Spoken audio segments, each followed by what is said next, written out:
विश्व स्वास्थ्य संगठन ने आगाह किया है कि अगर मौजूदा चलन जारी रहता है तो कोविड-19 के सबसे अधिक संक्रामक प्रकार डेल्टा के अन्य स्वरूपों के मुकाबले हावी होने की आशंका है। WHO की ये चेतावनी ऐसे समय में आई है जब 85 देशों में इस स्वरूप के मिलने की पुष्टि हुई है और दुनिया के अन्य देशों में भी इसके मामले सामने आते जा रहे हैं। WHO की ओर से 22 जून को जारी कोविड-19 साप्ताहिक महामारी विज्ञान अपडेट में कहा गया कि वैश्विक स्तर पर अल्फा स्वरूप 170 देशों, क्षेत्रों या इलाकों में मिला है। बीटा स्वरूप 119 देशों में, गामा स्वरूप 71 देशों में और डेल्टा स्वरूप का 85 देशों में पता चला है।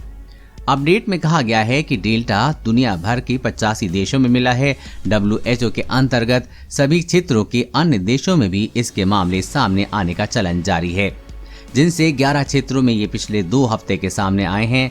WHO ने कहा है कि 4 मौजूदा चिंताजनक स्वरूपों अल्फा, बीटा, गामा और डेल्टा पर करीब से नजर रखी जा रही है, जो बड़े पैमाने पर फैले हुए हैं और WHO के अंतर्गत आने वाली सभी क्षेत्रों में उनका पता चला है।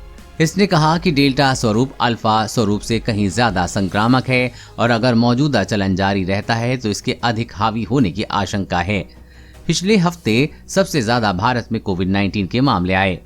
अपडेट में बताया गया है कि पिछले हफ्ते कोविड के नए मामले सबसे अधिक 4,41,976 भारत में सामने आए हैं। ये उससे पिछले हफ्ते की तुलना में 30% कम है। मौत के सर्वाधिक मामले भी भारत से ही सामने आए हैं। 16,329 लोगों की मौत प्रति 1 लाख पर 1.2 लोगों की मौत, 31% की कमी। दक्षिण पूर्व एशिया में करीब 6 लाख नए मामले आए हैं और 19,000 लोगों की मौत हुई है, जो उससे पिछले हफ्ते की तुलना में क्रमशः 21% और 26% कम है। डेल्टा स्वरूप अल्फा स्वरूप की तुलना में ज्यादा संक्रामक है।